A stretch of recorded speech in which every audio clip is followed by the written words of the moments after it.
Next up, we have from California, Congressman Salud. If I'm not mistaken, it's Garbahal because it's a Hispanic name and it's got a J, and I think the J becomes an H sound.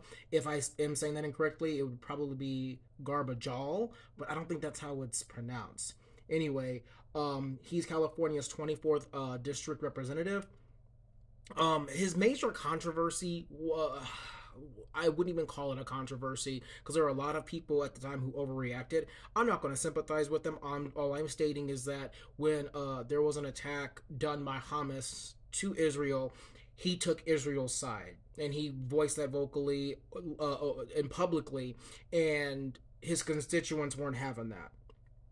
Now, I personally, between you and I'm not going to express my feelings one way or the other as far as condemning him because, like I said, a lot of people did it. However, if you take a look at everything that's happened, there's clearly a good guy and a bad guy. If you need me to explain who the good guy is in the Palestinian Israeli conflict, then you haven't been paying close attention. The bad guy is Israel, in case you didn't know. Anyway, this particular congressman, he's been a champion of a lot of things as far as equality. And then, like, when it comes to student loan forgiveness, when it comes to blue collar work, when it comes to veterans work, he's been there since 2017, so he hasn't been there very long. However, he's sponsored 110 different pieces of legislation. A lot of them have been stuck in the introductory portion. They haven't really gone anywhere. Things that happen at a local level where he ends up getting the name of a local postal office changed. That became law. That was officially changed. But when it comes to the bigger things, what he wants to get done, a lot of them have been introduced simply because I think a lot of them are too progressive for a lot of people. He's gotten some, like Home of the Brave Act of 2023, 52 sponsors, and so far there's the to designate HR. Yeah, that's the one that he changed the name of a postal service or postal office. So he's gotten some sponsors. He's all over the place, but he's all over the place in a good way. And so I don't think there's anything wrong with him. I think would do better to focus on certain aspects and focus on certain groups and certain things and not just go all over the place. Because there are certain things I think in California, and California needs to have a real talk with both its citizens and with its neighbors, because California, they provide the number one GDP as far as the income they bring into the federal government. If they chose to start doing their own thing, the United States would be in trouble.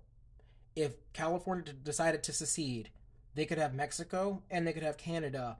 And Canada, even though you have Washington, Oregon in the way technically, Canada has a coast as well. They can just come around and land in California.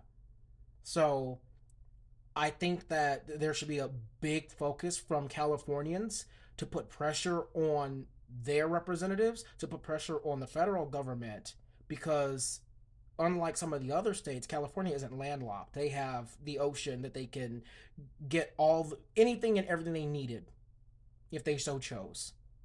And I think California needs to put the foot on the neck, because states' rights are extremely important, and California's being shit on they've been shit on for far too long for being quote unquote progressive by all these red states that use the income that California provides to fund their underfunded programs. Cut them off, California, and you'll see someone apologize real quick, because if from my point of view, you bite the hand that feeds you, you don't get fed. And I think that Congressman Salud Cabral needs to go ahead and just lay the hammer down. I'm going to give him, for his efforts, I'm going to give him a B plus. I do believe that there's room for improvement here. I also believe that, I mean, when you fall for everything, when you sign on for everything, you get nothing accomplished. I don't think he's getting anything accomplished because he's doing too much in the way of progressive talking points, he needs to focus. If you're one of his constituents, I would vote him back in, but you need to tell him that he needs to focus. Find some, and when I say some, the ones that are most likely going to win, talking points and things that you know deep down inside, Mr. Congressperson, that you can get done.